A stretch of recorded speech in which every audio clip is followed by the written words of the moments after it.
mengenai finance dalam keluarga Tuhan. Tuhan, pagi ini, sudah ada orang tua dan sudah ada pembicara yang hadir. Tuhan berkati seluruh peserta hari ini, Tuhan berkati pembicara juga Tuhan, supaya, hari ini bisa lancar acaranya dan juga pembicara bisa, menyampaikan materi dengan baik dan juga peserta bisa mendapatkan materinya dengan baik juga Tuhan. Tuhan berkati device yang digunakan, jaringan yang digunakan supaya lancar sehingga kami bisa lebih optimal dalam mendengarkan sesi hari ini. Tuhan berkati juga mungkin yang masih berusaha untuk join, orang tua lain yang masih berusaha join, Tuhan yang berkati agar bisa masuk ke join di Jimit pagi hari ini. Dalam nama Tuhan Yesus kami berdoa dan mengucap syukur. Amin. Oke, untuk webinar pagi ini ya, seperti yang tadi sudah disampaikan, kalau bisa dibuka kameranya silahkan ya, kalau tidak ada kendala jaringan atau mungkin tidak sulit lagi di perjalanan gitu ya, boleh dibuka, lalu di mute ya, sepanjang nanti penyampaian materi. Tapi nanti kalau misalnya ada yang mau tanya jawab gitu ya, mau langsung bertanya boleh raise hand gitu ya, nanti akan kami buka mute-nya. Atau mungkin kalau mau bertanya bisa langsung di chat seperti itu. Nah, kami di sini sudah bersama dengan pembicaranya yaitu Pak Juhono Sudirgo, CFP, QWP, EPP. Nah, nanti lengkapnya gitu ya, itu ada di video Bapak Ibu, ada sudah disiapkan gitu ya. Hari ini temanya tentang financial health in marriage gitu. Karena backgroundnya gitu ya, penyebab mungkin kita bisa melihat fenomena-fenomena gitu ya, salah satu penyebab terbesar entah itu perceraian atau mungkin konflik di dalam ini ya, dalam keluarga itu ada salah satunya adalah keuangan gitu ya. Jadi isu keuangan ini sebenarnya hal yang sensitif gitu ya, bahkan mungkin sebelum berkeluarga pun gitu ya, itu juga satu hal yang sensitif terkait dengan nilai kehidupan, nilai keluarga gitu ya. Dan rusaknya kepercayaan dan relasi pasangan pun banyak yang dimulai dari masalah nilai value ya keuangan ini. Nah, nanti dari Pak Johono bisa di-sharingkan gitu ya, terkait apa yang mau disampaikan. Kalau begitu, saya langsung saja ke Pak Juhono. Selamat pagi, Pak Juhono. Selamat pagi, Miss Jessica. Oke, baik. Sehat, Pak? Sehat, puji Tuhan. Oke, puji Tuhan. Baik, waktu dan tempat saya persilahkan, Pak Juhono. Baik, terima kasih, Miss. Selamat pagi, Bapak Ibu. Senang bisa kenalan walaupun kita tidak bertatap muka, tapi bertatap kaca hari ini.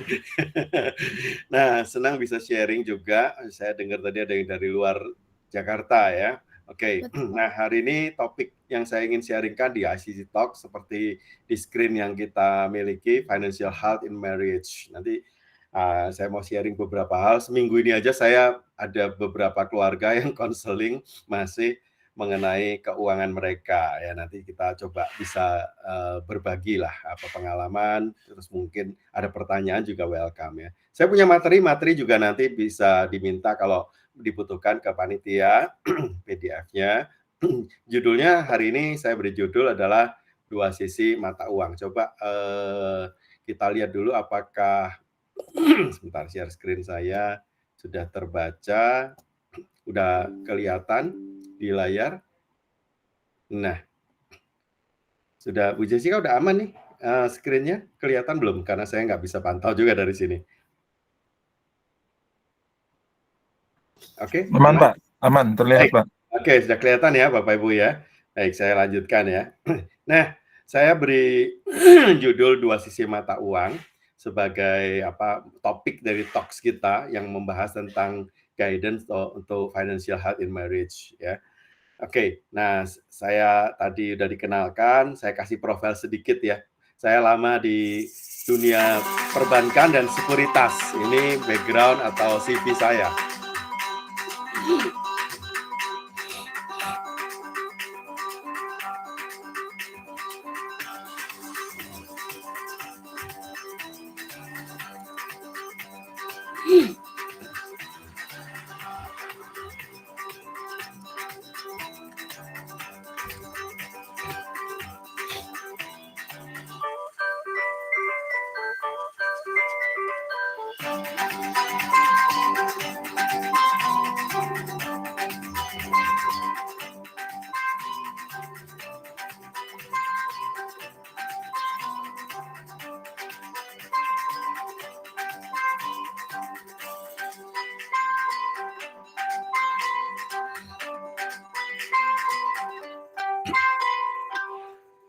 Baik, Bapak Ibu, mungkin sekilas ya CV saya tadi bisa memberi gambaran. Saya 30 tahun berkarir sebagai profesional di perbankan dan di sekuritas. Sebelum 4 tahun lalu, sebelum pandemi, saya memutuskan untuk pensiun dini karena saya melihat waktu saya lebih banyak merdeka ketika saya bisa membantu istri, anak-anak udah mulai tumbuh remaja, mengarahkan dalam pendidikan maupun mereka merintis karir ya. Dan kami udah menikah tahun yang ke-26 tahun ini. Jadi kami juga mengalami banyak hal yang tidak mulus. Ya, tentu setiap pernikahan pasti ada ya. Istilah saya hari ini kalau dua sisi mata uang itu ada perbedaan Bapak Ibu ya. Tapi yang menarik ya, makanya kalau depan belakang beda boleh, asal menyatu ya. Kalau uang ini depan belakang sama malah nggak laku Bapak Ibu, itu uang palsu ya. Jadi kalau lembar 100.000 ini depannya Bung Karno sama Bung Hatta, belakangnya pasti berbeda. Nah, inilah kata kunci dari dua sisi mata uang. Bagaimana menyatukan persepsi dalam pernikahan kita. Karena kenapa? Karena firman Tuhan berkata, akar segala kejahatan ialah cinta uang. Jadi cinta uang salah ya, Bapak Ibu ya. Tapi cinta tanpa uang, itu juga susah loh ya. Kadang-kadang kita bisa foto ya, begini sarangnya ya. Saya bilang, ini sarangnya kalau kita nggak kerja, nggak berupaya ya, nggak digesek begini loh. Ya butuh ini gitu istilahnya ya. Kita juga butuh uang untuk segala yang dibutuhkan dalam hidup keluarga kita. Jadi banyak kisah di Amerika, mungkin di Indonesia belum banyak walaupun sudah mulai banyak konseling yang saya juga tanganin karena keluarga yang bermasalah soal keuangan. Jadi keluarga yang diawali dengan dasar cinta, ini survei dari Pak Larry Burkett dari bukunya dia, 50% lebih itu pecah gara-gara masalah uang. Nah, hari ini kita coba tidak perlu samakan dompetnya, saldonya, bahkan harus tanda tangan berdua, tidak ya.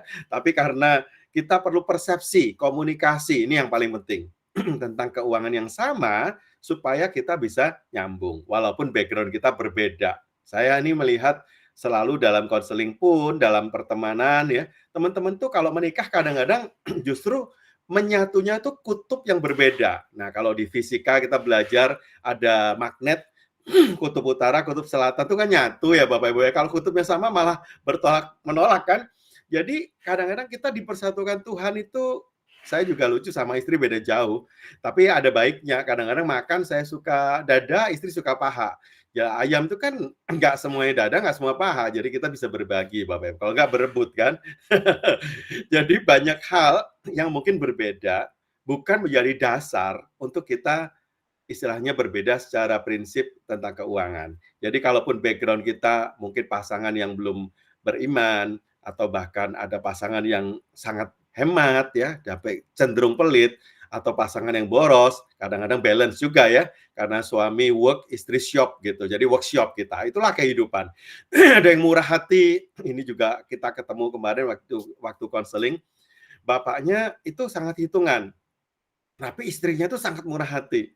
Jadi ini keluarga lucu. Jadi saya kenal dua-duanya. Kebetulan waktu konseling ini nggak bareng gitu ya. Nah, jadi waktu saya ketemu ibunya, saya juga ajak istri karena kalau saya layanin wanita selalu saya ajak istri. Kita bilang, "Ibu, murah hati baik, tapi kalau terlalu murah hati, ibu dimanfaatkan orang lain."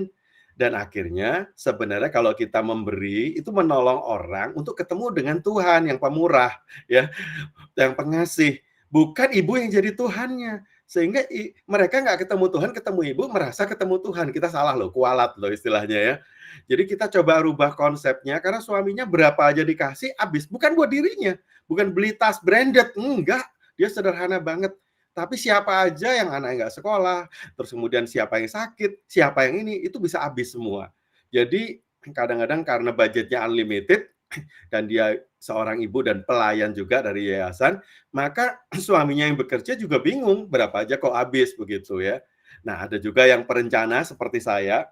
Nah, istri saya sukanya dadakan ya. Inilah Tuhan persatukan dalam keunikan kita. Saya percaya Bapak Ibu juga pasti punya background berbeda. Hari ini coba persepsi yang kita samakan bukan menjadi sama ya, artinya yang boros jadi hemat ya. Mungkin tidak ya, mungkin tidak. Tapi paling nggak ada pengaruh positif dan ada kesatuan hati, semangat untuk kita punya tujuan yang sama. Itu yang membedakan pertama kali kami menikah ya. Kami menikah di tahun krisis 98. Waktu itu saya kerja di bank, banknya ditutup. Bayangkan ya, itu krisis yang luar biasa kan. Waktu itu habis nikah, saya biasa merencana, mencatat, karena saya lihat ibu saya tuh mencatat. Ya maklum, karena ibu saya punya 6 anak, papa cuma seorang pegawai, kalau tidak planning dengan baik, anak bisa nggak sekolah. Jadi saya belajar sejak gaji pertama, saya mencatat. Tapi istri saya kalau butuh uang, karena ibunya pengusaha, dan pengusaha Indonesia banyak banget yang cuma buka laci, merasa uang di laci toko itu miliknya, udah dipakai aja, termasuk anak minta, nggak dihitung, ambil di laci, masukin dompet nggak dihitung. Pertanyaan saya, kira-kira belanjanya dihitung nggak? Karena mudah masuknya, mudah keluarnya. Jadi bulan-bulan awal kami menikah, saya mencatat. Jadi saya nanya, minggu ini seperti hari ini, kalau udah Sabtu, Minggu ya, kamu belanja apa? Saya mau masukin catatan. Apa ya? Sebentar, saya mules. Masuk kloset itu toilet bisa sampai 30 menit, saya senyum-senyum aja ya. Udah lupa, pokoknya habis deh. Akhirnya kadang-kadang kalau udah bertanya terus kan konflik ya. Kamu nggak percaya ya? Makanya lah saya cari duit sendiri aja ya. Saya nggak bakalan pakai duit kamu dan seterusnya. Ini konflik yang kadang-kadang muncul bukan karena nggak percaya Bapak Ibu, tapi karena komunikasi ya. Setelah kita balik ke tujuan pernikahan dulu, kita planning nikah buat apa sih? Nanti kita punya rumah sendiri ya.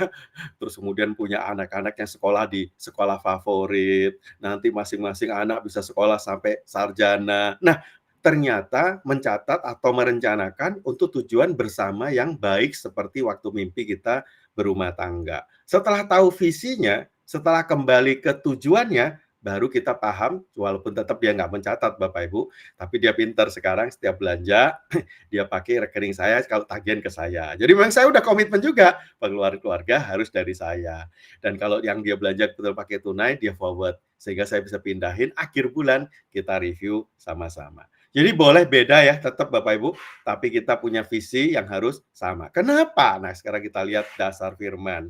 Ya Matius 18 ayat 19 berkata begini, dan lagi aku berkata kepadamu, jika 2 orang daripadamu di dunia ini sepakat, kata kunci ini saya garis bawahi, meminta apapun juga, permintaan itu akan dikabulkan oleh Bapa di surga. Jadi yang Tuhan butuhkan sebenarnya apa? Kesepakatan kita. Ya, bahkan dengan keluarga yang lebih besar, sungguh alangkah baik dan indahnya apabila saudara diam bersama dengan rukun, sebab kesana Tuhan memerintahkan apa? Berkat ya. Jadi kalau kita bersama berdua lebih baik daripada seorang diri, supaya kita bisa jalan dengan menempuh perjalanan tujuan yang jauh, termasuk dalam komunitas, dalam keluarga besar. Nanti kita akan bahas juga, kita perlu yang namanya sepakat. Nah, jadi kalau suami istri tadi yang nggak sepakat dalam memberi, bahkan ada satu lagi yang nggak sepakat dalam berutang, ya nggak cerita ke suami, pasti timbul masalah. Coba kita sekarang masuk ke kata kunci sepakat, ada di 6T. Wow, ya T ini angka yang hari ini udah populer Bapak Ibu ya. Investasi bodong korbannya sekarang udah T ya. Kemarin ada Wana Arta 11 triliun, korbannya Indosuria sekian triliun. Korupsi itu juga T semua Bapak Ibu ya. Hari ini saya mengajak Bapak Ibu punya 6T yang benar, tapi T ini dalam Tuhan, jadi T-nya singkatan. Ya, saya punya gerakan untuk singkatan ini kalau Bapak Ibu di tempat biar gerak-gerak sedikit sambil tidak tertidur ya di depan layar kaca ini susah nih. 6T ini punya gerakan. Saya coba ya, boleh ikutin saya. T pertama tujuan. Nah, tujuan ini angkat tangan kita, jari kita setinggi setinggi mana nih? Kalau dulu saya sekolah diajarin guru, gantungkan cita-citamu setinggi langit ya. Setelah saya kenal Tuhan, saya baru tahu ada yang lebih tinggi dari langit. Apa tahu Bapak Ibu apa yang lebih tinggi dari langit? Ya, bukan galaksi, bukan bulan, tapi nah ada lagunya ya. Setinggi-tingginya langit, lebih tinggi apa? Kasih Yesus. Jadi kalau kita punya tujuan untuk kasih Tuhan dinyatakan di keluarga, di sesama, Tuhan senang pasti ya. Jadi tujuannya mesti benar dulu. Jangan buat nyedot buat kita, buat ego kita, tapi tujuannya menyenangkan hati Tuhan. Mau Bapak Ibu ya? Nanti kita bikin tujuan berdua ya dengan pasangan. Seperti saya tadi waktu tujuannya ketemu, balik dulu tujuan nikah apa sih? Kan pengen begini begitu. Nah, setelah tujuannya benar, nanti ke belakang ini benar semua. Makanya T tujuan adalah pertama kali yang harus diperbaiki. Kalau memang kita belum pas ya belum sepakat. Baru setelah punya T pertama tujuan, tadi tangannya jarinya ke atas ya. Wah, tujuan saya banyak nih, anak sekolah, nanti setelah sekolah dinikahkan, kasih rumah, kasih bisnis, banyak dong butuh uang. Nah, maka kita harus terima, buka jari kita lebar-lebar Bapak Ibu ya. Terima berkat yang Tuhan sediakan. Kalau berkatnya tangannya terbuka sedikit, ya nampungnya embernya sedikit. Coba terima, buka lebar-lebar, kesempatan Tuhan memberkati. Kalau tujuannya sudah benar, maka Tuhan nggak sungkan-sungkan untuk mencurahkan berkatnya tadi kan. Nah, setelah terima, T ketiga jangan langsung disimpan Bapak Ibu. T ketiga apa? Tabur. Ya, gerakannya begitu, coba ikutin saya ya. Tabur. Artinya kembalikan ke Tuhan, hak Tuhan, kembalikan ke pemerintah pajak ya, hak pemerintah. Nah, nanti yang T keempat, tabung, bicara kembalikan hak kita, yaitu keluarga harus punya tabungan. Ya, harus punya kesiapan untuk masa depan. Jadi setelah tabur, baru tabung. Mana nih dompetnya ya, sakunya ya. Baru T kelima, tuker. Nah, yang tadi ini butuh ini ya, cien ya. Cuannya harus dibagi, ciennya ini dibagi, bayar listrik, bayar uang sekolah, bayar yang semuanya. Dan jangan dihabiskan, ada sisa untuk di T terakhir, ditanam. Ini bicara soal investasi. Jadi urutannya masih benar ya. Coba sekali lagi ikutin saya gerakannya. Bapak Ibu ikut bergerak biar gerak badan. Pertama apa? Tujuan ya. Katakan tujuan ya. Tujuan harus setinggi kasih Yesus. Tujuan yang besar butuh terima ya, berkat yang banyak yang Tuhan curahkan, siap kita tampung. Dan setelah terima jangan lupa apa? Tabur, baru ditabung, dan baru ditukar, bayar-bayar, sisanya ditanam. Nah, 6T ini nggak bisa dibolak-balik urutannya Bapak Ibu. Makanya tadi dengan gerakan, Bapak Ibu pasti akan ingat ya, kita punya 6T loh. Kaya ya Bapak Ibu ya. Kalau Tuhan tuh maunya kita yang kaya ya, jangan kita yang pengen kaya. Biarkan Tuhan yang mau kita punya 6T, tujuan di dalam Tuhan. Kita lihat satu persatu. Tujuan bicara, ini materi saya banyak sharing di komunitas bisnis yang namanya Kingdom Business Community juga. Kita selalu membenarkan tujuan dulu. Mau bisnis tujuannya benar ya. Keluarga tadi berkeluarga juga tujuannya benar. Tujuan itu dibagi 3. Ada jangka pendek, menengah, sama panjang. Bapak Ibu juga boleh tulis. Sebaiknya memang tujuan itu ditulis biar nggak lupa, apalagi yang panjang kita suka lupa. Nah, setelah tertulis baru kita capai satu demi satu. Yang mana yang dikejar dulu? Yang pendek dulu. Yang pendek dulu. Pendek ini bicara kalau tujuan keuangan apa yang saya ingin capai 1-2 tahun yang akan datang. Itu disebut tujuan jangka pendek. Baru yang menengah. Menengah ini 3, 4, 5 tahun yang akan datang. Dan panjang kalau udah 6, 7, di atas 5 tahun. Jadi kalau Bapak punya tujuan jangka pendek mungkin, wah sebentar lagi anak masuk SMA. Jadi saya harus siapkan dana pendidikannya. Untuk jangka yang menengah nanti kuliahnya. Termasuk saya kayaknya harus renovasi rumah nih. Karena anak-anak udah mulai besar, harus punya kamar sendiri gitu ya. Nah, ini tujuan jangka menengah. Berapa rupiah untuk renovasi, berapa rupiah untuk masuk kuliah. Dan yang panjang mungkin tadi untuk apa ya. Jadi Bapak Ibu bisa menulis, beri angkanya, beri tahunnya, supaya bisa diukur dan supaya bisa dikejar. Nanti kalau dikejar, yang pendek dulu dikejar, begitu tercapai, kita pindah ke yang menengah, baru yang panjang. Kalau nggak tercapai gimana? Nggak masalah. Yang jelas ketika kita sudah bersatu dengan tujuan yang menyenangkan hati Tuhan, tadi setinggi kasih Yesus, tujuannya baik. Dan Tuhan bilang, hold, tunggu dulu, sabar. Ya kita menyerahkan semuanya udah sama Tuhan karena kita waktu bikin tujuan bersama dengan Tuhan. Rencanakan bersama dengan Tuhan. Yang terbaiklah yang Tuhan yang mau. Tapi kita harus tetap berusaha. Berusahanya kita masuk ke terima. Karena tadi mau tujuan pendek, menengah, panjang ini kalau di jumlah rupiahnya Bapak Ibu ya, itu cuma ada 2. Banyak atau banyak sekali. Benar ya? Jadi terimanya Bapak Ibu harus mulai hitung. Apa yang harus saya kerjakan? Ini memilih profil pekerjaan. Apa perlu suami istri kerja bareng? Ini harus dibicarakan kan? Anak-anak bagaimana? Kalau saya sih bebas. Ini kalau saya ya. Saya bilang kamu free waktu belum nikah, belum punya anak. Terus setelah punya anak pun dia merasa saya pinginnya gerak, nggak apa-apa, ya. Sampai kemana-mana anak dibawa tuh, digendongan, kadang di troli, begitu ya. Yang protes ibu saya. Saya dipanggil, nah memang harus etikanya begitu ya. Kalau ke keluarga saya jadi juru bicara, termasuk kalau ada komen dari keluarga saya, jangan langsung ke istri, harus ke saya. Nah, ini perlu kita sepakat dan sampaikan ke keluarga besar juga. Jadi ibu saya komen, "Ju, kamu tuh loh, istri kamu tuh loh, bawa anak ditenteng-tenteng." Nah, dia kerjanya agen asuransi, jadi kemana-mana dia pergi bawa, "Emang gajimu nggak cukup? Ya, sehingga istrimu disuruh kerja." Saya bilang, "Saya nggak nyuruh kerja kok, saya bebas." Kita udah sepakat. Jadi waktu nikah pun sepakat. Pas tahun krisis tahun 98 saya nikah, bank ditutup, itu tahun menikah, kita sepakat di gereja aja, itu juga sepakat. Tujuannya udah klop. Kita nggak pengen pesta, kita bilang, "Mah, Pah, nikah itu yang penting sah ya di depan Tuhan dan jemaat. Nggak penting wah, nggak perlu nanti habis pesta, salaman, congrats ya, selamat ya, malam ngitung angpau nggak cukup, nggak bisa tidur." Bukan karena malam pertama nggak bisa tidur, besok bayar hutangnya berapa nih ya, kartu yang digesek. Ya saya nggak mau gitu. Jadi waktu kita sepakat nyaman Bapak Ibu. Mulai tujuan nikah, tujuan berikutnya kerja atau tidak ya, ini perlu disepakati. Jadi satu hari dia dapat penawaran pun yang kelihatannya bagus sebagai auditor nasional perusahaan salah satu kosmetik yang cabangnya seluruh Indonesia, karena background dia sebelumnya akunting. Ini sebelum jadi agen asuransi yang jamnya bebas. Waktu itu harus ngantor jauh di Kelapa Gading, lebih jauh dari Kelapa Gading, sekitar sana ya, Pulau Gadung. Rumah kami di Serpong, Tangerang.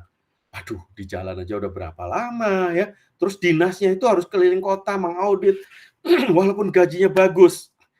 Saya nggak bisa ngomong begini Bapak Ibu, "Berapa sih gajinya? Saya cukupin deh, gua gantiin." Nanti bentrok lagi Bapak Ibu ya. Jadi waktu itu saya cuma berdoa, diam, dan waktu saya diam, dia tahu. Ini kesempatan loh. 2 income, 2 terima, 2 tangan, lebih baik daripada seorang kan. Tapi kalau ini ditolak, ya berarti income-nya cuma 1 loh, gajimu aja.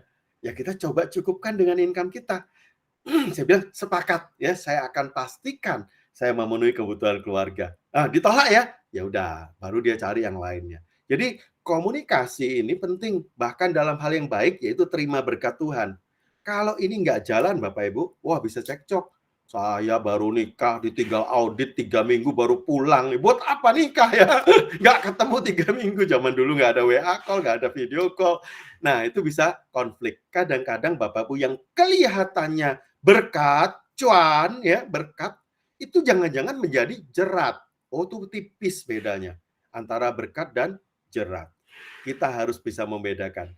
Jangan-jangan ini jerat yang membuat kita retak, membuat komunikasi kita nggak baik, membuat kita mungkin banyak uang tapi nggak sejahtera. Nah, ini perlu didiskusikan sama-sama soal terima ya. Jadi waktu kita terima, kita ngatur yang diperoleh, karena firman Tuhan juga jelas, Ibrani 13 ayat 5 berkata begini, "Jangan kamu menjadi hamba uang, cukupkan dirimu dengan apa yang ada padamu." Ada 1 income ya sementara cukup. Kalau bisa 2 lebih baik. Ya, kenapa tidak? Boleh Bapak Ibu ya. Tapi cukupkan dengan yang ada. Karena Allah berfirman, "Aku sekali-kali tidak akan membiarkan dan sekali-kali tidak akan meninggalkan." Luar biasa ya Bapak Ibu ya. Jadi tugas kita itu mengatur. Dan belum ada orang yang meninggal dunia karena uangnya kurang banyak. Belum ada. Bahkan orang yang banyak uang kadang-kadang ada loh yang sampai lupa diri, sampai sakit ya, meninggal, atau bahkan dia melakukan perkara yang jahat, kadang-kadang punya musuh banyak sampai akhirnya ya dia celaka. Memang itu udah diingatkan juga di firman ya. Jadi jangan ingin cepat kaya, itu jeratnya banyak Bapak Ibu. Jadi kalau kita bisa ngatur, rumusnya sederhana. Saya punya rumus 1, 2, 3, 4. Kalau tambahin nolnya 10, 20, 30, 40. Ya, 10% untuk giving. Nah, kembalikan ke Tuhan, hak Tuhan. Ini tabur dulu ya, setelah terima, tabur. 20% tabung tadi ya, saving. Saving ini termasuk premi yang kita bayar, BPJS yang saya bayar. Jadi Bapak Ibu kalau bayar asuransi, bayar BPJS kesehatan, jangan berharap balik. Itu kan biaya. Ya, tapi sebenarnya biaya yang kita saving, kalau 1 hari saya sakit, saya dibiayai rame-rame oleh komunitas 200 70 juta orang Indonesia yang bayar BPJS bersama-sama. Nah, prinsip asuransi juga sama. Jadi tidak ada hubungan sama iman ya Bapak Ibu ya. Ini bicara uang yang saya sisihkan untuk gotong royong mengganti ketika ada seseorang yang kena musibah. Jadi saving yang kecil, istilahnya luka-luka kecil, ibarat saya saving itu kotak P3K, butuh berapa? 3 sampai 6 bulan biaya hidup. Kalau HP sampai rusak, saya nggak berutang, bisa beli HP baru dari tabungan saya. Tapi kalau mobil saya hilang, saya nggak mungkin beli baru dari tabungan, karena jumlah tabungan hanya terbatas. Kan nggak berbunga Bapak Ibu tabungan ya, atau berbunga kecil sekali. Cukup sediakan kotak P3K, tabungan tadi, pertolongan pertama pada keuangan, 3 sampai 6 bulan biaya hidup. Itulah saving kita, plus asuransi preminya saja. Jadi kita nggak perlu nanggung kalau hilang mobilnya, kebakar rumahnya, kemarin ada gempa di Tuban, rusak gara-gara gempa, diganti yang baru. Bahkan sampai pencari nafkah berpulang, meninggal, diganti atau disantunin oleh perusahaan asuransi. Nah, ini bagian yang saving. Sebenarnya 20% ini ada di Firman juga sejak zaman Yusuf. Waktu mendapatkan mimpi, Firaun bertanya kepada Yusuf, dia berkata, ada 7 tahun kelimpahan, sisihkan 1/5. Berapa persen 1/5? 20%. Oh, jadi sejak zaman Alkitab sampai hari ini sama ilmunya Bapak Ibu ya. Selama masih punya toko, masih punya gaji yang kerja, sisihkan berapa? Saving 20%. Jangan dihabiskan. Nah, ini sisihkan di depan. Baru 30% itu kalau ada cicilan KPR, mobil, itu buat loan payment. Nah, 30% ini pun ada hukumnya. Hukumnya perbankan ya, karena bank itu mengatur kalau seseorang mampu membayar cicilan jika sepertiga dari income atau sepertiga dari gaji. Udah mentok itu paling tinggi. Baru sisanya 40% untuk cost of living, biaya hidup. Saya diceritain begini, kalau saya gambarkan, gambarnya seperti ini ya. Ngaturin terima 1, 2, 3, 4. Mana cukup Pak, cost of living 40% ya. Saya bilang sama orang yang bertanya, nggak cukup. Kenapa kok sisa 40%? Lah habis ada yang merah itu loh Pak. Hutang yang saya cicil 30% dari gaji udah kesedot di situ. Saya nanya balik, yang berutang siapa? Loh, utang itu sopan loh Bapak Ibu. Utang itu kalau nggak diundang, dia nggak bisa datang. Beda sama si setan atau si iblis. Dia bisa datang mencobai kita kan, tanpa diundang, kadang-kadang gangguin kita ya. Ada yang bilang rumahnya ada yang nunggu, itu kan nggak diundang. Tapi kalau utang sopan, kalau kita nggak tanda tangan akad kredit di bank, atau kalau pinjam pay later di HP, kita nggak selfie, nggak klik ini, klik itu, nggak masukin KTP, nggak bisa cair. Artinya utang itu kan kita tahu kita undang. Begitu diundang, ya dia baru datang. Jadi 30% ini adalah konsekuensi dan memang ini batas maksimal. Kalau udah lebih berarti harus masuk ICU. Selama pandemi, saya menanganin kelompok-kelompok yang terkena pinjol, kartu kredit, karena musibah juga ya, karena banyak yang kena PHK atau bisnisnya turun. Mereka rata-rata gara-gara nggak punya saving, nggak punya kotak P3K, udah pasti itu 100%, nggak tanggung-tanggung ya. Dan yang kedua, karena mereka ya istilahnya nggak siap. Begitu kehilangan pendapatan, akhirnya berutang. Dan kemampuannya kadang-kadang lebih dari 30%. Jadi kalau misalnya kita lihat hukum 1, 2, 3, 4 ini Bapak Ibu ya, 10% giving, 20% saving, ini sisih dua-duanya, dilakukan duluan. Baru yang ketiga cicil utang. Nah, kalau nanti kita selesaikan utang, jadi yang orang yang saya layanin yang terjerat utang ini, saya punya jurus namanya 9 langkah keluar dari jerat utang. Ada di YouTube juga, ada yang upload di YouTube ya. Nanti boleh cari. Banyak yang nanya juga, Pak, 9 langkah, panjang banget. Boleh nggak ada jalan tol 3 langkah aja, habis 1, 2, langsung 9. Maaf, nggak ada jalan pintas, Bu, kalau ini. Nggak ada jalan tol. Pak, nggak ada. Ikutin aja, tapi kita punya tim mentor-mentor yang diterjunkan, dan kelompok mentoring ini udah jalan 10 angkatan, lagi jalan. Setiap angkatan rata-rata 100 orang, jadi sudah hampir 1.000 orang yang ada dalam komunitas yang mereka mau menang dari jerat utang. Ya, nanti kalau punya teman, keluarga, Bapak Ibu ya, ya boleh diinfo. Memang ini lagi jalan, nanti kelas barunya angkatan 11 baru bulan Juli atau Agustus. Kita karena punya paket program sekitar 4-5 bulan. Ini gratis ya Bapak Ibu ya. Walaupun lewat Zoom, pesertanya juga ada yang dari luar negeri. Ya, ini gratis. Tapi kita paket ini istilahnya mendampingi betul-betul intensif sampai mereka tahu paling nggak berubah mindset-nya dan tahu bagaimana caranya. Mungkin utangnya nggak lunas. Belum lunas lah kalau 6 bulan ya. Dan kita jangan berharap berapa sih utangnya saya bayarin, keliru lagi. Dulu saya salah itu. Berapa utangnya saya jadi Tuhan ya, bayarin utang. Itu nggak mendidik dan bahkan nggak membuat orang bertobat, nggak boleh.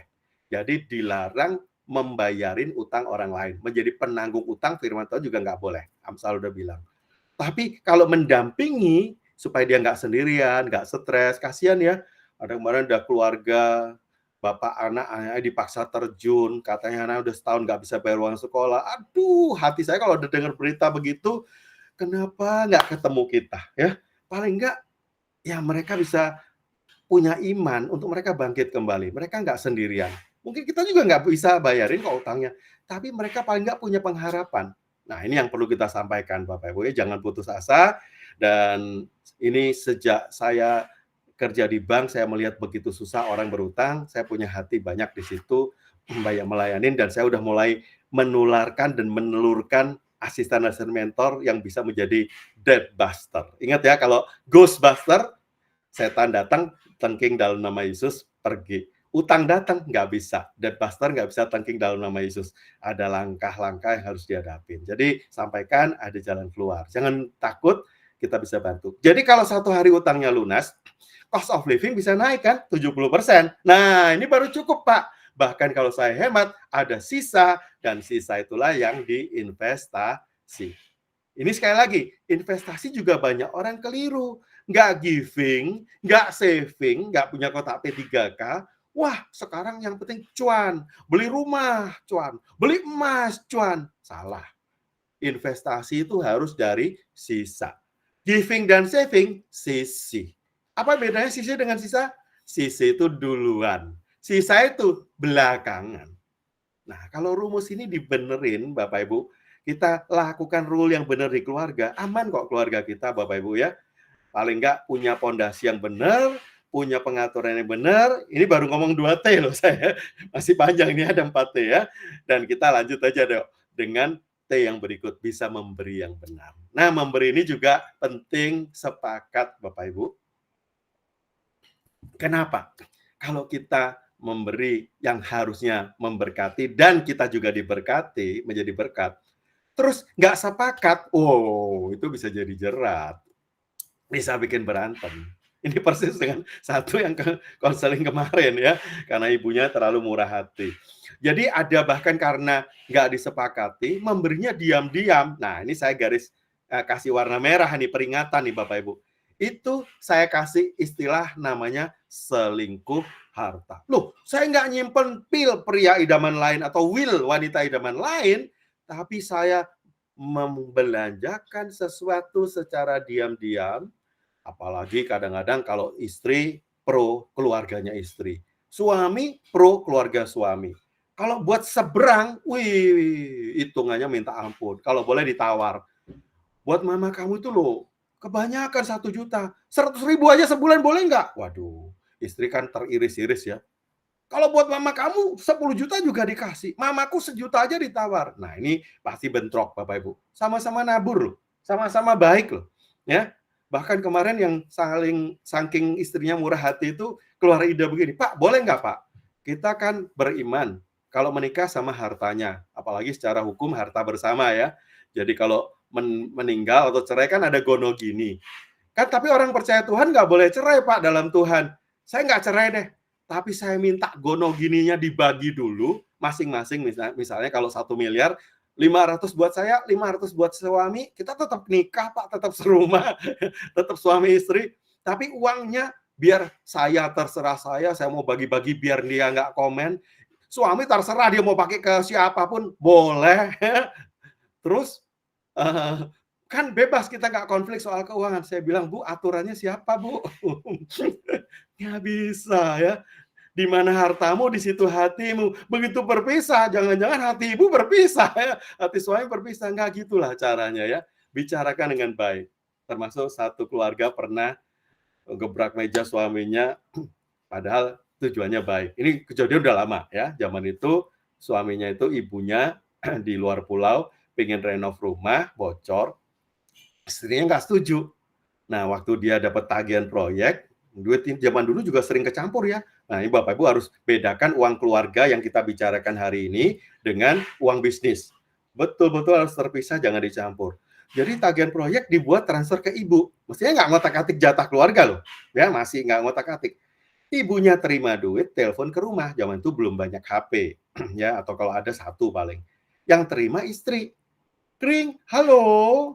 Oh, Ania, Ibu ini ya gitu ya. Ini mama, kasih tahu suamimu ya. Kemana dia? Oh, lagi ngisi bensin sebentar. Bilangin makasih ya, transferannya udah masuk. Oh gitu ya, Ma ya. Ibu tutup telepon, suami pulang ngisi bensin, perang dunia Bapak Ibu.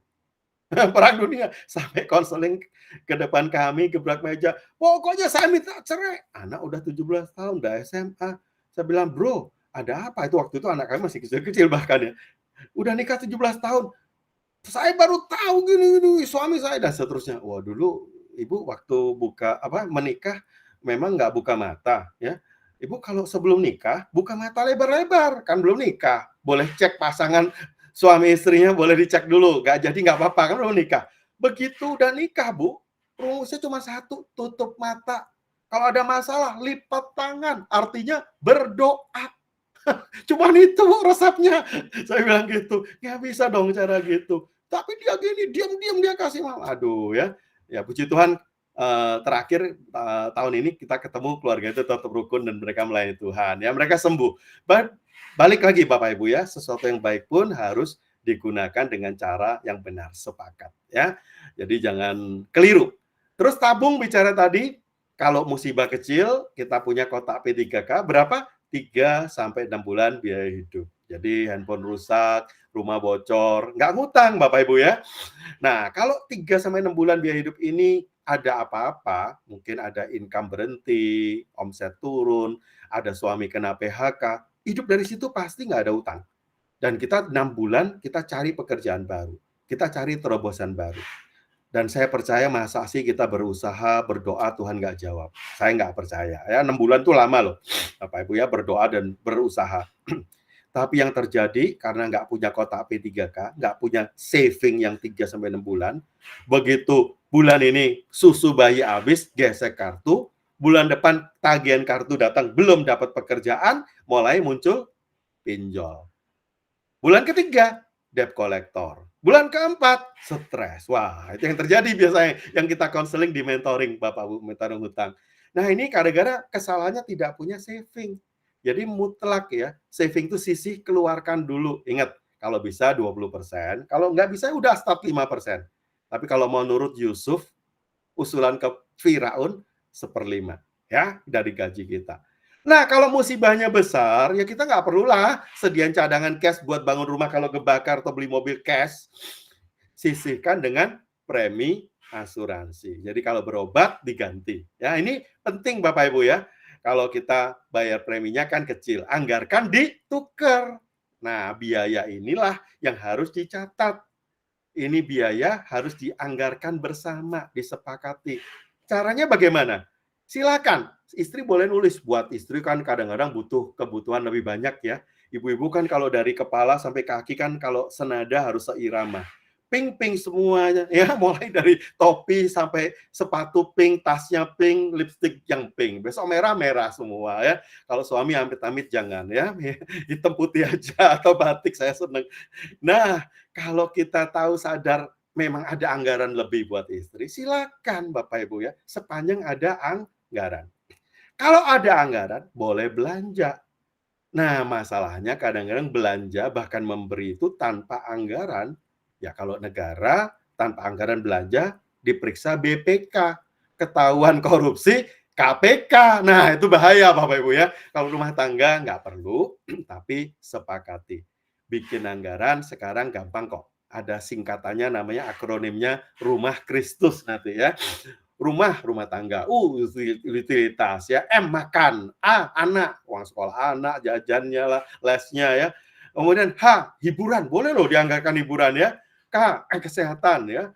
R rupa-rupa, I ya kalau ada mau pengen investasi, nah, nanti satu-satunya nggak hilang duitnya di sini, berkembang ya. Terus kemudian S sandang, T transport, U kalau ada utang cicilan, S sosial memberi. Nah, itu akronimnya 12 pos tadi, komplitnya rumah Kristus. Jadi kalau rumah tangga kita mau aman, Bapak Ibu, rumah Kristusnya dijaga.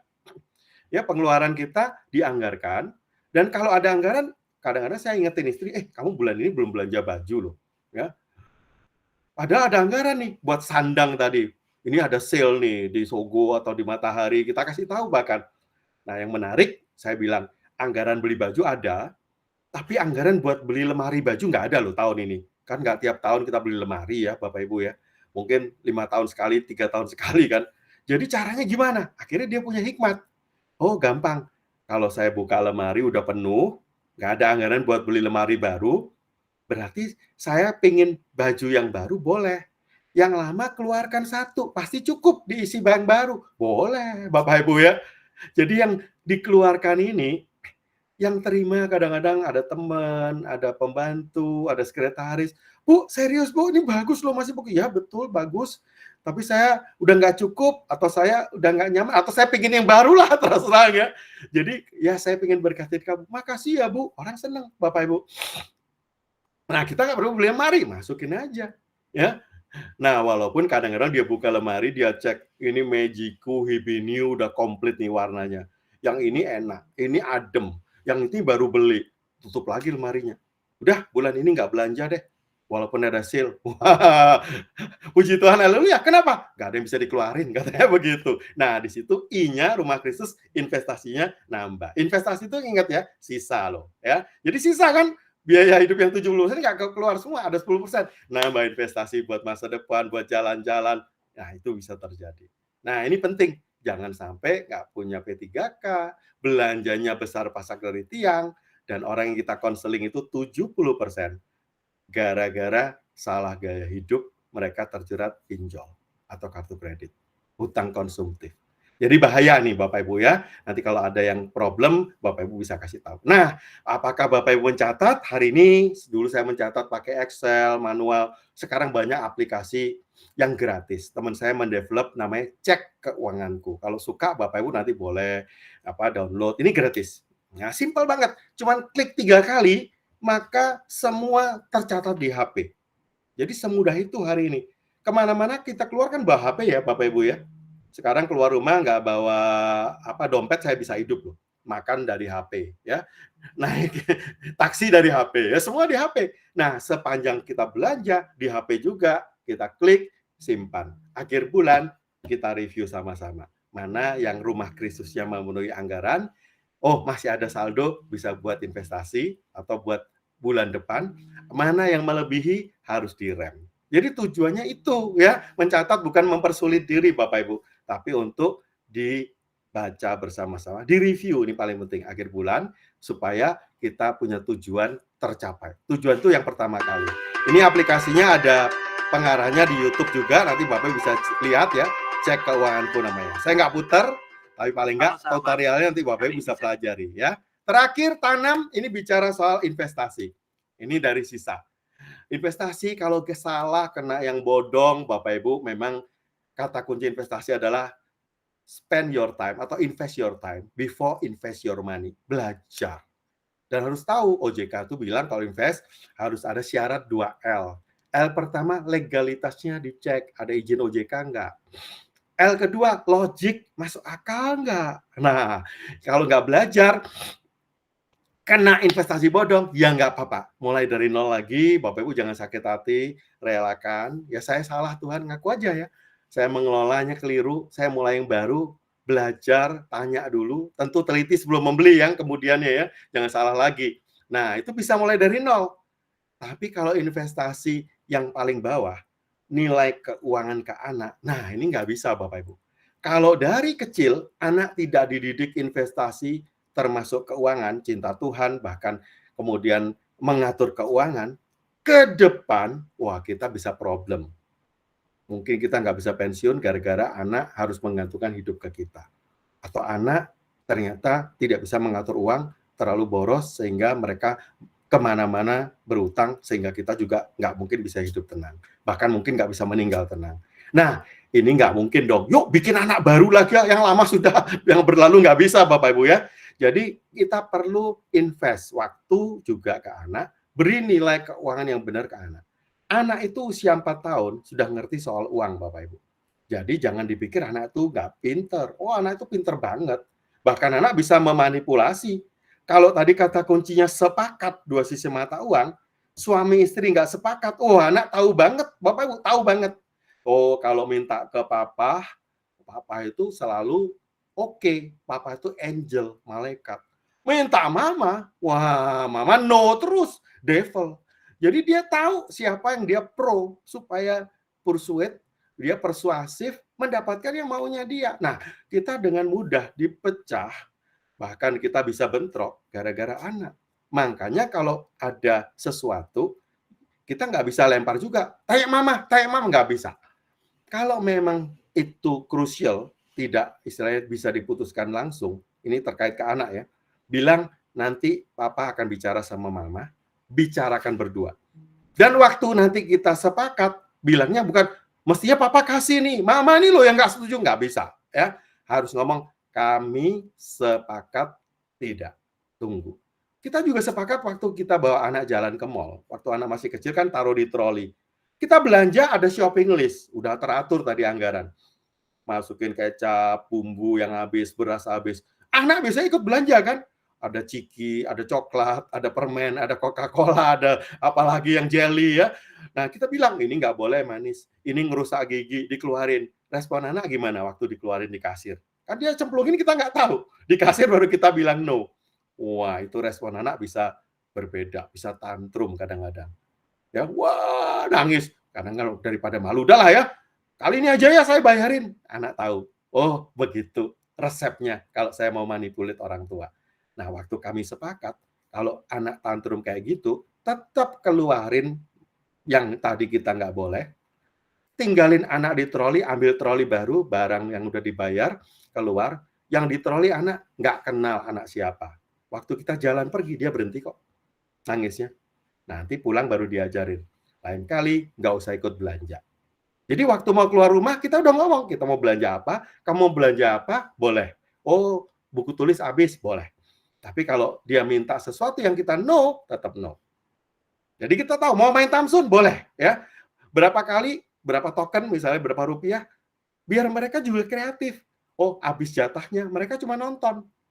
Setelah nonton, kadang-kadang kita balik, loh kok kamu masih main? Kamu kemarin jatahnya 20.000, nggak habis-habis mainnya. Oh enggak mah, tadi itu loh habis, jatah saya habis, token saya habis, duit saya habis. Saya nggak bisa main. Saya nonton ada bocil tuh loh, nggak bisa main. Ya main mobil tabrak-tabrak terus. Saya ngomong, Dek, boleh nggak kakak mainin? Nanti adek bisa menangan. Oh boleh kak. Ya dia main terus. Penontonnya supporternya si bocil. Wah, gitu ya, biarin ya. Bocilnya ada suster, oh habis digesekin lagi ya, biarin. Itu orang tuanya nggak ngajarin anaknya. Jadi Bapak Ibu, kita ngajarin anak jangan jadi pusat perhatian kita. Biar video ini menjadi refleksi kita sebelum saya sharing tentang anak-anak saya.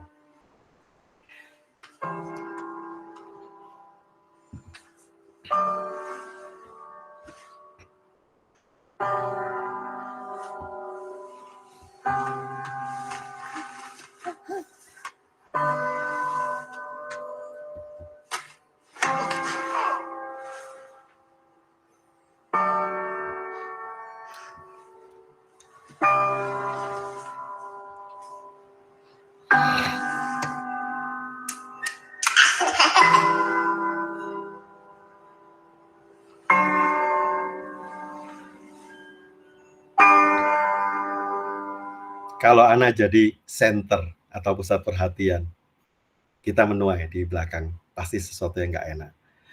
Tahun 2008, ini waktu anak kami yang 3 orang tadi masih usianya 6, 4, dan 8, 6, dan 4 tahun. Ingat ya, anak 4 tahun sudah ngerti soal uang. Jadi waktu anak-anak kita dulu zaman VCD ya, belum ada Netflix, YouTube apa. Waktu itu VCD itu mahal yang asli. Terus kemudian kita beli ini seringkali yang palsu, ya, yang bajakan. Murah 5.000. Setiap kali minta belanja, beli 3, beli 4, bagi kita uang kecil. Tapi karena mereka dengan mudah mendapat, mereka dengan mudah juga menelantarkan. Baret semua, nggak dirapikan, kita sampai teriak leher ya, beresin, nggak beres juga ya. Akhirnya setelah di komunitas Kingdom Business Community kita belajar Kingdom Value, oh jangan mengambil bajakan, itu mencuri hak cipta orang ya, palsu itu nggak boleh, mending nggak punya daripada beli barang palsu yang branded ya, yang mungkin mereknya diganti. Saya lucu juga dengerin TikTok yang kadang jual, ini loh tas merek Gucong ya, bukan Gucci, nggak boleh nyebutin namanya palsu. Tulisannya Gucci tapi ngomongnya Gucong ya. Ini Isang Lorong gitu ya dan seterusnya. Aduh ya, kalau nggak bisa beli udahlah mending no brand lah begitu ya. Ngapain beli yang palsu? Jadi kita ngomong ke anak-anak beli yang asli. Loh mahal. Ya memang kita ajak ke Gramedia mereka tahu 30.000, 40.000 yang asli. Jadi kita bilang jangan ambil hak cipta orang, kita beli yang benar, yang asli, kualitasnya bagus, tapi ingat syaratnya, pas naik kelas, pas ulang tahun, hadiah itu boleh pilih 3 video gitu. Sejak itu mereka jadi sayang. Nah, waktu mereka sayang dengan barang-barangnya dirawat, dilihat semua, mereka punya ide. Ini nggak semua temen loh bisa nonton yang bagus kualitasnya begini. Boleh nggak lah, waktu liburan nanti kita sewain VCD. Jadi ini rak dulu kami sempat bisnis kartu Natal, raknya kita bongkar dari gudang, mereka suruh ngelapin semua. Terus kakaknya yang nomor 1, Jovan yang duduk kacamata hijau itu ya, baju hijau 2 anak saya itu, yang kecil nggak kelihatan di layar. Kita seragamin bajunya. Selama 3 minggu mereka menjajakan di depan ruko teman yang punya ruko di Serpong. Kita bilang, kita pakai ya depan rumah kamu jam 7 sampai jam 9 malam. Selama libur sekolah 3 minggu, kita mau bikin workshop buat anak-anak kami. Saya bayar 10.000 sehari. Oh janganlah, ini kan buat anak-anak mainan. Enggak mainan, ini bisnis. Karena bisnis, ini sewain bayar Bapak Ibu ya, 2.000 misalnya per CD gitu. Harus bayar. Jadi kakaknya punya tugas untuk bikin kode. Ya, semua ada stikernya, kodenya. Dixon bagian cerita. Karena yang kedua ini bisa cerita. Ini ceritanya Nabi Nuh, ini bagus, ini begini, ini Star Trek begini dah. Jadi mereka yang cerita. Yang kecil bagian apa? Si Austin. Dia bilang, mamanya bilang, kamu bagian kantong kresek. Jadi kalau udah sewa, satu bilang, om, tante, atau kakak gitu ya. Kalau yang datang anaknya langsung, jangan satu dong, ambil satu lagi begitu ya. Jadi kamu benteng terakhir sebelum menyerahkan kepada konsumen. Wah, singkat cerita, semangat mereka hari pertama. Hari kedua, Mama, kayaknya hari ini pinggang pegel deh, tutup lebih pagi. Oh no, ya, jam 7 sampai jam 9. Kalau pegel sini, tak pijetin ya. Mau pingsan, pingsan aja nanti ditungguin. Nanti kalau udah bangun kita kerja lagi. Betul-betul, bayar 10.000-nya ke tante yang punya ruko. Singkat cerita 3 minggu mereka berhitung. Ya, setelah potong ongkos semua, dapat sekitar 200.000 lebih. Nah, waktu itu bagi 3. Ya, itu masukin angpau. Jadi Bapak Ibu, kalau mereka dapat angpau, kita sediakan itu catatan awalnya ya. Sekarang setelah ada reksadana, kita bukakan reksadana atas nama anak-anak langsung, mereka bisa pantau saldonya. Jadi angpau itu jangan diambil Bapak Ibu. Ya, seringkali kan habis dapat angpau kemarin Imlek, dapat 5 juta, 3 juta. Sini, Mama simpen, kamu masih kecil, nanti hilang. Nah, itu kadang-kadang anak pertama kali mengenali investasi bodong. Habis diambil Mama, kepake buat bisnis, belanja, hilang ya. Nggak boleh Bapak Ibu ya. Hak anak tetap hak anak. Jadi kalau mau catat di buku boleh. Sekarang saya bukain reksadana. Nah, sekarang ada reksadana soalnya. Jadi uang tadi masukin reksadana, kalau butuh mereka belanja boleh. Tapi yang jelas waktu mereka pengen belanjain, saya bilang, ini untung cuan, boleh lah. Ya, ini bukan angpau, jadi mau dibelanjain boleh. Satu anak dapat kira-kira 75.000. Waktu mereka tahu susahnya 3 minggu cari uang, sebelumnya anak-anak nggak tahu cari uang bagaimana. Kalau diajak mamanya ke kantor, Mama mau ke kantor, cari uang. Oh gitu ya, Ma, aku ikut, libur. Waktu itu ikut, nyampe kantor, tiba-tiba jam makan siang, Mama, hari ini aku dapat uang. Si Dixon ngomong gitu, loh, dari mana kamu? Tadi loh, aku keliling lacinya, teman-teman mama ada 10.000, ada 20.000. Lu mati kon. Bukan gitu caranya cari uang ya. Kita harus ngajarin. Ayo teman-teman, siapa yang merasa kehilangan, saya balikin, saya ganti bahkan kalau perlu ya. Jadi mereka tahu susahnya cari uang, tahu caranya cari uang. Waktu mereka ke supermarket, mereka pengen belanja, seru diskusinya. Jangan, beli itu mahal ya, ini aja, itu murah, tapi kalau sakit, wah itu obatnya juga mahal, lucu. Sampai ke kasir cuman satu, boleh nggak mah beli ini, tik-tak, ya, 5.000 aja. Dan ini kebawa terus anak kami yang besar hari ini, sejak ini foto terakhir keluarga sebelum satu ke Kanada, satu ke Melbourne, yang satu tetap di sini, yang Dixon yang tengah, karena dia sekolah hukum di Indonesia. Nah, mereka sampai hari ini sangat hemat. Bahkan yang di Kanada di Melbourne bilang gini, ini aku belum perlu bayar uang sekolah, aku nggak bisa bayar uang sekolah, tapi yang uang jajanku mama nggak usah transfer dulu, dolar lagi mahal. Bapak Ibu, mereka sangat-sangat mengerti, bahkan mereka cari uang, mereka magang, atau mereka cari part-time. Walaupun saya bilang, itu tanggung jawab saya kok, sudah ada jatah kamu sampai lulus sarjana. Tapi ingat ya, begitu lulus, sorry, wisuda kita foto-foto, yang paling gede, yang sebelah kiri, Jovan. Nanti Juni kita ke Vancouver, untuk wisuda Jovan. Setelah itu nggak ada jajan, kamu harus cari sendiri. Nggak apa-apa, aku udah punya tabungan, kemarin magang sekian, bayarnya tinggi. Ya puji Tuhan. Jadi Bapak Ibu, apa yang hari ini kita tanam, itu pengetahuan jangan main-main ya. Kalau dilakukan, menjadi perbuatan, dan berulang jadi kebiasaan, akan jadi karakter, dan kalau itu tertularkan kepada anak, menjadi budaya, dan budaya inilah warisan yang sangat mahal. Berapa triliun, berapa miliar kita berikan ke anak, banyak bisnis yang anak nggak mau lanjutkan, banyak anak yang menghabiskan, bahkan menutup bisnis. Tapi hari ini sekalipun kita nggak banyak yang kita berikan secara finansial, tapi kalau mereka melihat orang tua, caranya, dan mereka belajar dari kita, dan mereka mengembangkan, mereka bisa mencari bahkan jauh lebih banyak daripada yang kita berikan. Ya, PR kita satu Bapak Ibu, bahwa anak-anak 6T ini semuanya ke arah God Center. Bukan saya, bukan Kid Center, bukan Ortu Center. Dan kalau saya lakukan sungguh-sungguh, maka ini akan jadi berkat. Kita punya plan, saya rekap semuanya yang saya cerita hari ini 6T ya, punya tujuan sesuai kerajaan Allah.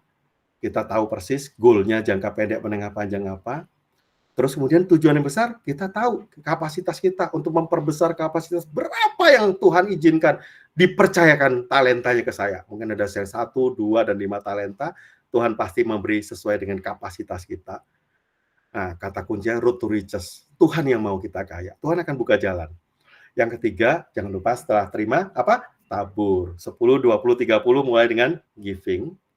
Terus saving 20-nya, itu bagian kita menyiapkan tabungan, dana darurat, ya, emergency fund, ini kotak P3K, berapa? 3-6 bulan biaya hidup, dan asuransi. Kalau yang ada utang, harus ada asuransi jiwa. Kesehatan, minimum BPJS kalau nggak mau yang swasta. Ya, ada rumah, rumahnya harus di asuransi kebakaran dan gempa. Ada mobil, dari asuransi kalau nabrak atau kehilangan. Supaya kita nggak keluar biaya besar. Nah, premi inilah uang dana masuk yang 20% sebagai saving, baru kita bikin anggaran, tuker. Kalau ada anggaran yang kita salah, terpaksa ada utang, hadepin. Nah, kita punya komunitas juga. Dan terakhir, sisanya ditanam. Tanam ini untuk mengembangkan, dimultiplikasikan, beli ori, beli emas, beli properti, silahkan Bapak Ibu ya. Itu semua uang sisa, termasuk bisnis. Bisnis kita itu bukan kegiatan kita, bukan mata pencaharian kita. Bisnis kita itu tanam kita, investasi kita. Jadi jangan semua di bisnis, karena prinsip tanam adalah don't put your egg in one basket. Harus belajar yang lain, belajar saham gimana, ori gimana, reksadana gimana. Dan prakteknya yang saya ceritakan hari ini, 2 sisi mata uang, sepakati bersama-sama. Nah, ini kalau diceritain bisa 6 sesi Bapak Ibu ya. Walaupun hari ini singkat, mudah-mudahan dapat gambaran utama. Saya tutup dengan ayat ini, financial stability berbicara tentang kata firman Tuhan. Ini kisah tentang orang bodoh dan orang yang bijak.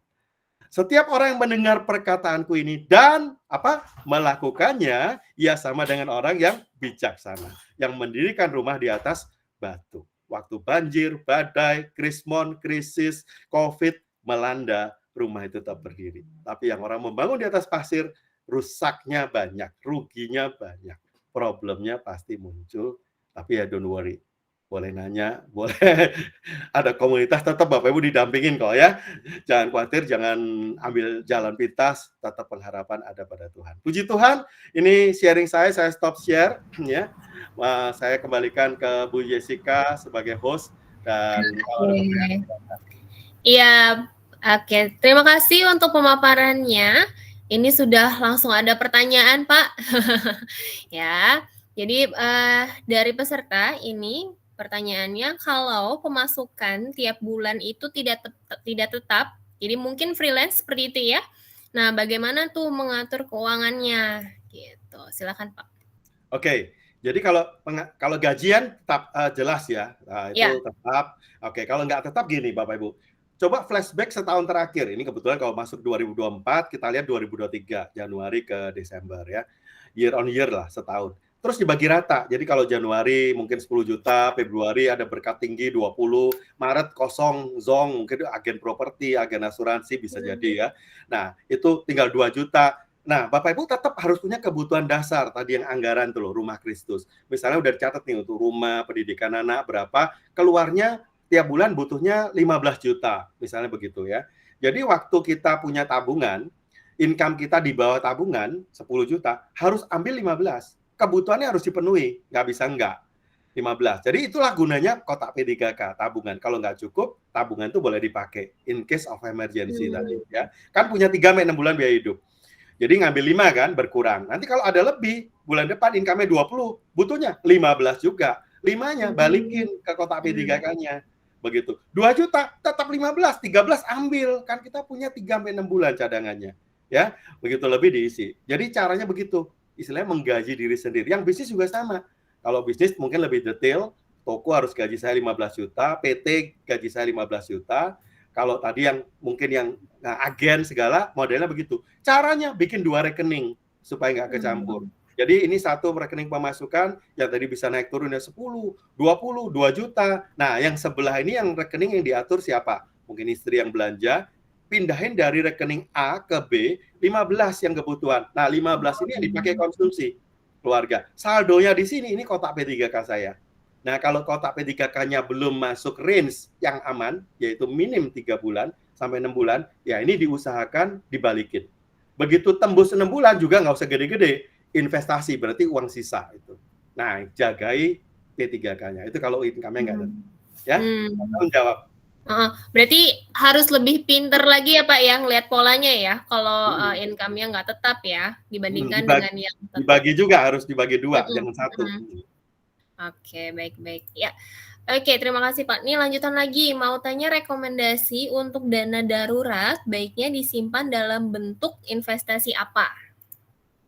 Dana darurat sifatnya liquid, bunganya kecil nggak apa-apa, yang penting tidak turun nilainya karena toh cuman 3-6 bulan biaya hidup. Ya kan, bukan jumlah yang gede. Nah, beda sama investasi. Kalau investasi nanti kan harus cuan begitu ya. Ini nggak cuan nggak apa-apa. Jadi misalnya tempat yang pertama ya tabungan sehari-hari. Kan tadi 3-6 bulan ya. Saya boleh bagi sebulannya, misal biaya hidup tadi 15 juta. Sebulannya taruh di tabungan. Mau tabungan BRI, tahapan BCA terserah. Ini yang liquid, ada ATM-nya ya. Mungkin yang bulan berikut taruh di deposito, dapat bunga lebih tinggi kan dibandingin tabungan. Tapi bulanan. Jadi kalau ini yang bawah ini kepake sebulan, deposito bulan depan cairkan, jangan perpanjang, masukin ke tabungan. Kalau nggak kepake, rollover, diperpanjang. Yang ketiga, reksadana pasar uang. Jadi 3 ini aman, plus 1 kalau memang ada kepentingan dalam mata uang asing, misalnya anaknya sekolah pakai dolar ya, atau apa bayar pakai dolar, langganan apa, kursus atau apa, boleh simpan emas. Emas adalah kotak P3K yang bisa menang terhadap kurs, seperti itu. Jadi 3 bulannya boleh dipecah 3 instrumen tadi. Plus 1 kalau ada kepentingan dolar, pakai emas. Oke, karena emas lebih aman ya Pak ya? Kalau ya, sifatnya sama, liquid, cenderung tidak turun, terus kemudian tadi apa, gampang dicairkan, itu penting sifatnya.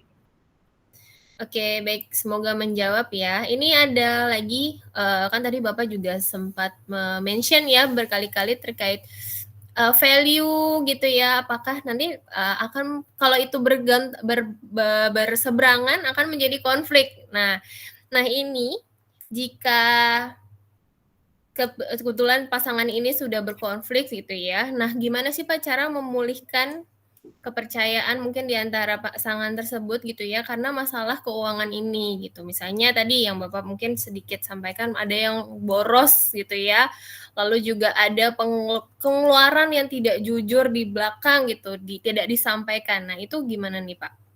Iya, harus ketemu konselor memang ya, nggak bisa Oh, sendiri. Ya, keuangan ini nggak bisa sendiri. Nanti kemudian konselor atau mentor ini juga akan mendampingi, istilahnya memantau. Bahkan kalau misalnya boros, dia akan minta akuntabilitas karena dia udah terbuka. Saya akan minta, misalnya kalau saya mentor orang, atau sekarang mungkin saya nggak terjun langsung, saya punya tim yang di mentoring utang tadi. Tiap bulan, misalnya Rumah Kristus tadi mereka suruh nyatet pakai terserah aplikasi apa aja boleh, itu salah satunya tadi cek keuanganku.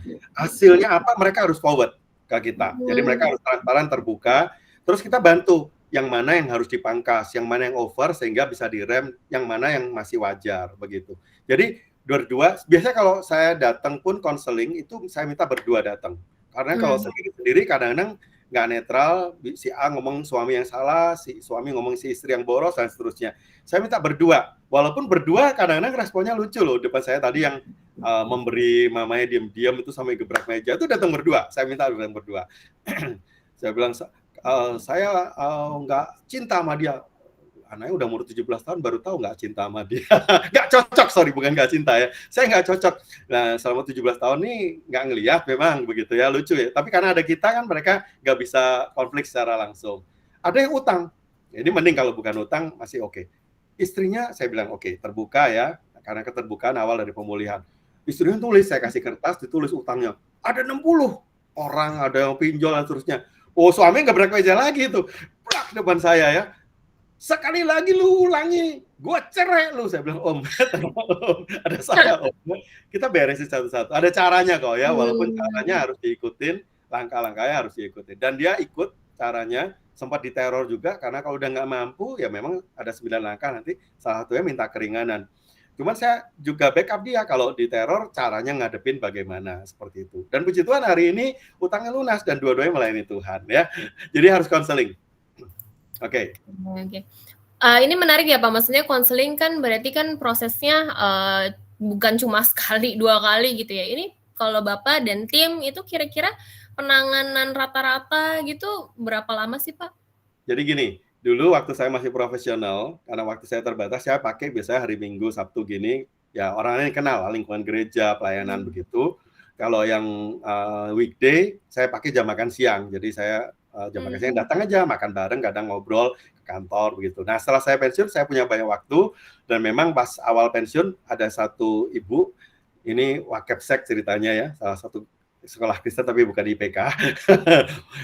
Terjerat pinjol lebih banyak, diantar sama pastor, mereka, saya bilang datang harus berdua, tetap suami istri, diantar sama pendetanya, konseling, dan waktu itu saya baru pensiun, jadi waktu itu saya bisa langsung monitor langsung langkah-langkahnya, terus dan dia taat, dia langsung action begitu. Ini paling penting. Biasanya kesulitannya kalau mereka dengar, mereka nggak lakuin, atau tadi nggak dua-dua nggak bisa bareng. Jadi kalau satu mau melakukan, satunya nggak setuju. Nah ini mengganggu.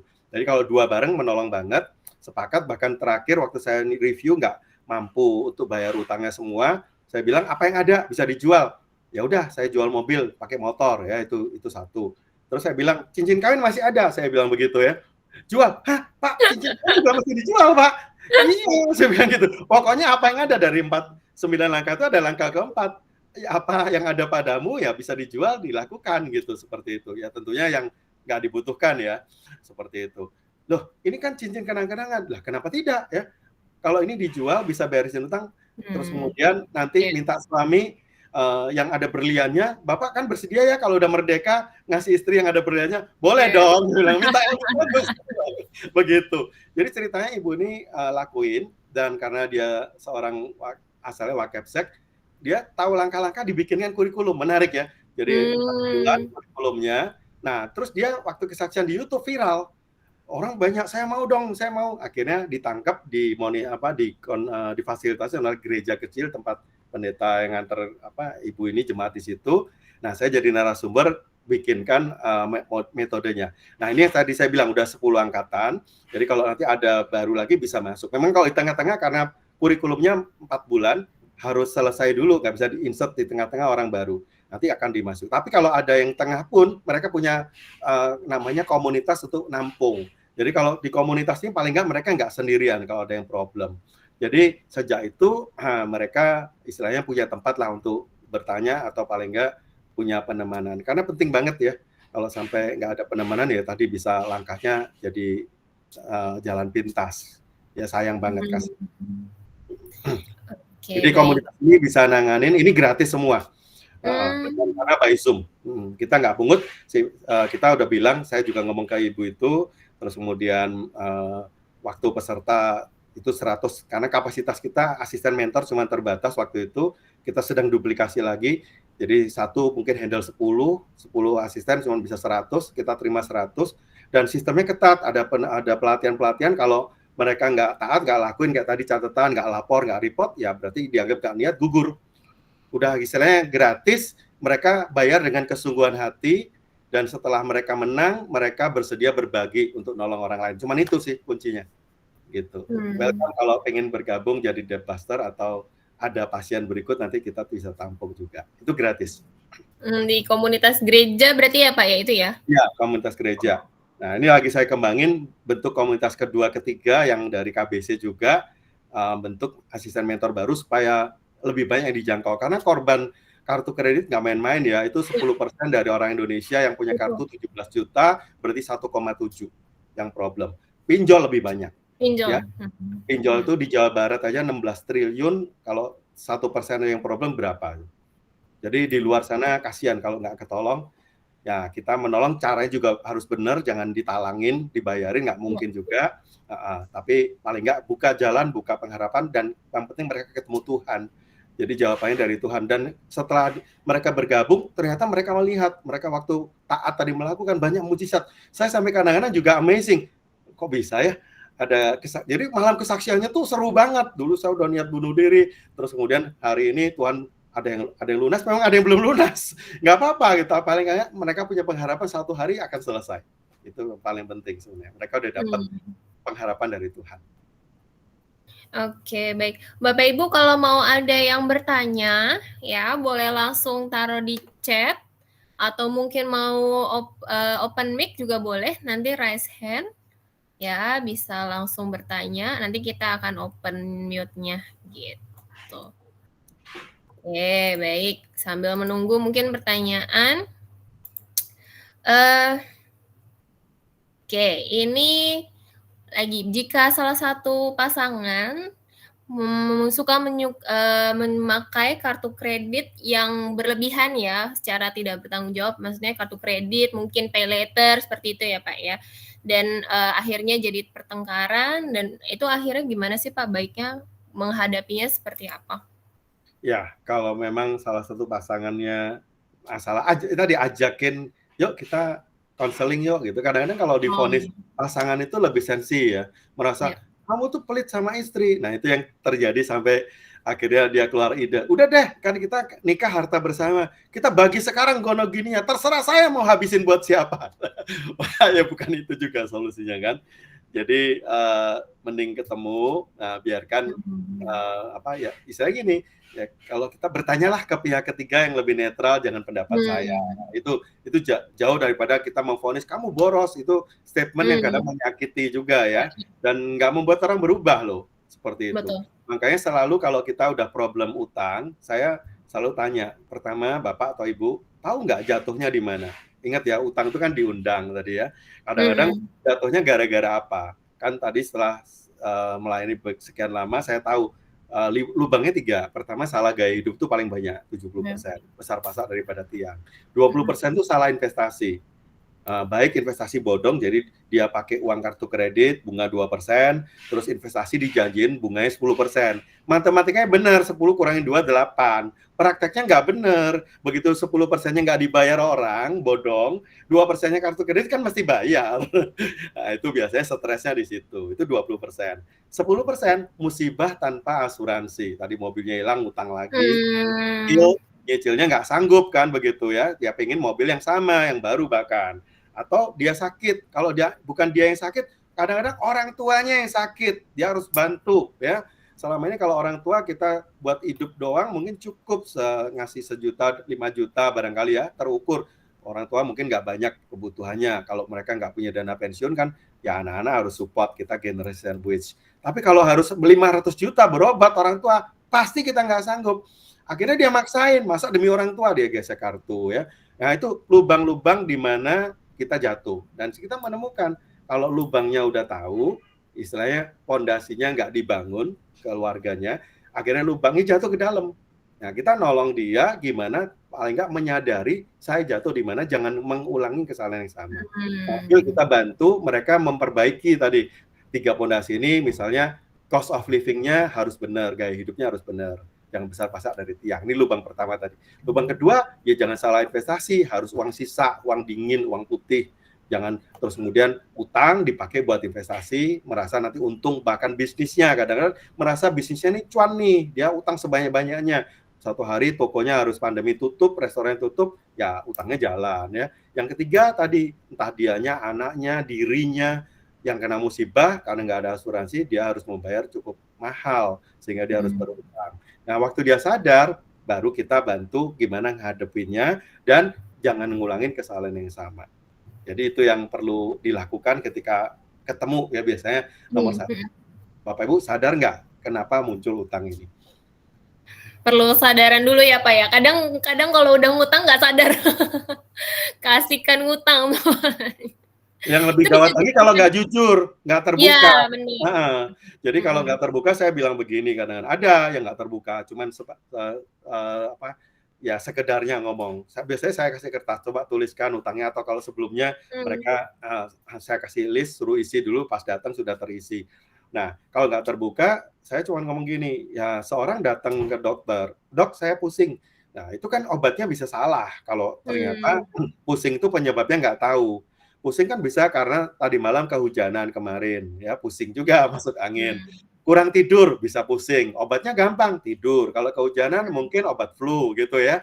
Tapi kalau di tensi ternyata tekanannya ketinggian atau kerendahan ya obatnya lain lagi. Nah, jadi jangan istilahnya nggak terbuka terus ngomong sebagian, nanti saya salah kasih obat. Dan saya bukan dukun, Anda nggak ngomong saya tahu semua, nggak bisa ya. Jadi kalau mau dipulihkan tolong terbuka ya. Di depan pasangan terbuka aja. Ingat, rahasia di antara kita, nggak keluar. Itu paling penting ya. Harus percayalah istilahnya ada dengan kita. Dan kalau memang ada teman pun, mentor nanti, mentornya juga orang yang bisa dipercaya. Jadi jangan sebar juga ke semua banyak orang. Itu penting, keterbukaan awal dari pemulihan. Oke, jadi perlunya juga pihak ketiga ya, tadi ketika kalau misalnya memang ada konflik dan kita tidak nyaman untuk menyampaikan gitu, pihak ketiga bisa membantu, dan juga perlu keterbukaan juga ya dalam prosesnya gitu, supaya mungkin konselornya jadi lebih tepat gitu ya untuk membantunya seperti apa gitu ya Pak ya. Oke, baik. Nah ini di link di chat itu ada lembar evaluasi, Bapak Ibu bisa dibuka sambil kita mungkin satu pertanyaan lagi ya Pak ya sebelum kita tutup. Oke. Iya. Nah Pak, mungkin ada nggak sih Pak mungkin komunitas buat teman-teman baik Kristen atau non Kristen gitu ya, buat yang terjerat utang pinjol gitu. Iya, kalau yang tadi memang namanya VMC, Victory Mentoring Community. Kita ada peserta yang kadang-kadang non Kristen juga, karena mereka di YouTube kan setiap orang bisa buka ya. Terus saya mau, terus waktu kita istilahnya silahkan link pendaftaran dibuka periode Juli misalnya begitu nanti ya. Mereka gabung, tapi kita selalu bilang ini kita view-nya biblical view. Dan biasanya mereka nggak menolak, karena apa? Kebenaran yang kayak tadi saya cerita pun itu dibutuhkan semua orang, dan kita nggak bicara istilahnya ritual kan begitu ya, tapi bicara soal gimana mereka punya iman yang benar seperti itu. Biasanya mereka nggak nolak, cuman kadang-kadang karena mereka kalau yang belum percaya, pasangannya nggak dukung gitu. Jadi mungkin yang korban ibunya panik, suaminya juga udah nggak dukung, dia sembunyi juga kadang-kadang. Ya ini agak susah ya, terus terang ya. Kalau tadi yang seiman biasanya kita harapkan datang berdua, kalau Zoom ya berdua. Walaupun kalau nggak bisa ya udah, kadang-kadang suami saya nggak mau, ya udah kamu ikut sendiri. Terus rubah dirimu, jangan rubah suamimu ya. Rubah dirimu dulu, tunjukkan gitu ya. Oh, saya sekarang hemat loh, nggak sembarang gaya hidup saya nggak salah lagi gitu ya. Terus saya coba nggak diam nih pasif, saya cari income tambahan ya. Saya bisanya apa, talenta saya. Terus ada mujizat. Ada teman yang satu usahanya make up, sulam alis, gitu, bibir begitu ya. Pas pandemi kemarin nggak ada kondangan, nggak ada pesta, kan nggak mungkin orang spend yang ke situ, itu kan tersier barangkali ya. Nah, dia tinggal di Bekasi, tapi waktu dia lakukan ya, terus kemudian Tuhan bisa kirim loh istilahnya burung gagak yang kasih makan. Ibu-ibu DPR dari Kabupaten Garut bisa cari sulam bibir, sulam alis ke tempat dia dan dia dapat order sekian puluh juta langsung gitu. Nah, utangnya selesai begitu. Banyak mujizat terjadi. Saya kadang-kadang bingung. Kok bisa ya? Jadi waktu kesaksian saya kan cuma memberitakan ya kebenarannya, terus apa yang Anda harus lakukan secara teknisnya kebetulan karena saya tahu dunia perbankan, dunia keuangan. Tapi begitu mereka lakukan ketaatan tadi, rubah gaya hidup, mereka mencatat, mereka mencoba tidak diam mencari pendapat tambahan, Tuhan kirimkan berkatnya. Yang selesai banyak banget. Dan di situ saya sampai kagum, wah luar biasa Tuhan. Jadi kalau ada kesaksian bagus, bukan karena saya hebat, bukan. Tapi karena Tuhan yang luar biasa dan bisa merubah orang lain. Jadi kuncinya di sana ya, handalkan Tuhan. Saya nggak bisa nolong banyak kalau Anda nggak ketemu Tuhan. Gitu. Oke, baik. Ini sepertinya pertanyaannya sudah tidak ada lagi. Kalau dari Pak Yohano, silahkan closing statement-nya, Pak. Baik, terima kasih Bapak Ibu bisa sharing ya. Jadi yang penting Bapak Ibu keluarga, saya juga istilahnya belum sempurna sama istri juga kadang-kadang ya ada perbedaan begitu, tapi komunikasi kata kuncinya adalah kata kunci yang paling penting supaya menuju ke kesepakatan. Kalau nggak sepakat, balikin ke tujuan. Ya ingat ya, dulu tujuan nikah apa, ingat ya tujuan Tuhan mempersatukan, dibalik ke situ. Akhirnya ke sana ya. Dengan kita tujuannya sama ke Tuhan, kita yang jauh jadi dekat lagi kok ya. Terus lakukan sesuai apa yang kata Tuhan. Kalau nggak langsung, kita nggak bisa dengar kata Tuhan langsung, carilah tadi ya tempat-tempat yang bisa memberi saran dengan benar. Tapi jangan salah juga, karena banyak di luar konselor yang nggak benar, minta duit di depan, bisa utangnya diturunkan, jangan dengar suara-suara yang salah. Cari komunitas yang benar. Keterbukaan awal dari pemulihan, kalau memang ada masalah, welcome ya nanti lewat panitia, boleh, nanti saya akan salurkan ke tempat-tempat yang tepat ya, seperti itu. Kalau udah susah banget biasanya balik ke saya lagi kok. Ada yang sampai ke pidana, ada ini yang terakhir case-nya udah nggak main-main, utangnya sampai triliun ada juga, tapi bisnis. Nah, jadi Tuhan juga ngetes saya nih. Saya punya kalau nolong orang yang udah problemnya udah menggunung triliun. Kemarin dari 300 miliar udah dikirim polisi. Wow. Saya juga kadang-kadang nggak tahu, belum tahu ya. Saya juga harus berdoa. Tuhan harus ngomong apa ini gitu. Ya, tapi welcome Bapak Ibu, senang punya komunitas, itu penting, jangan diam. Kalau diam disimpan sendiri, apalagi terus ambil keputusan terjun dari apartemen, jangan ya. Itu dijauhkan Tuhan dari kita semuanya.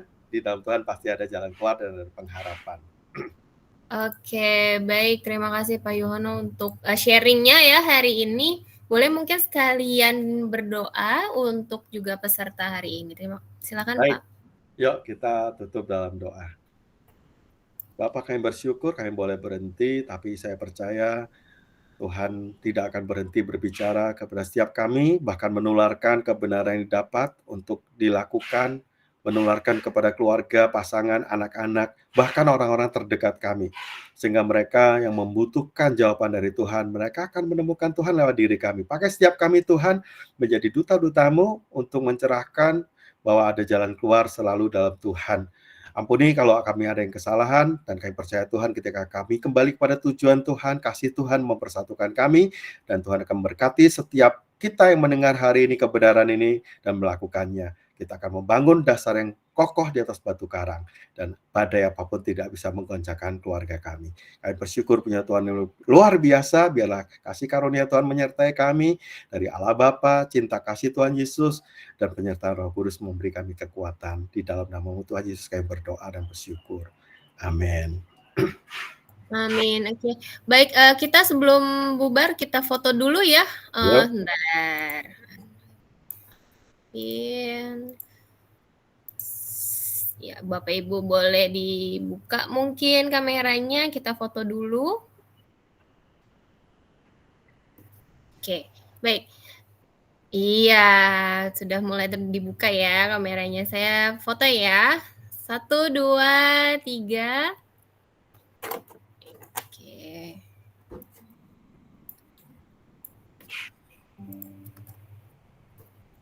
Oke, sekali lagi ya.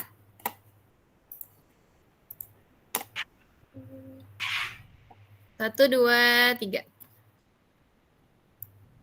Oke, baik. Terima kasih Bapak Ibu untuk waktunya pagi hari ini. Oke, Terima kasih, Pak. Ya. Tuhan memberkati. Terima kasih, Pak. Tuhan berkati. Terima kasih, Bu. Saya pamit ya. Iya, terima kasih Pak Yuhono. Terima kasih Pak Jono, Pak. Oke, Bapak Ibu bisa leave Jimit ya. Terima kasih untuk kesediaannya hari ini.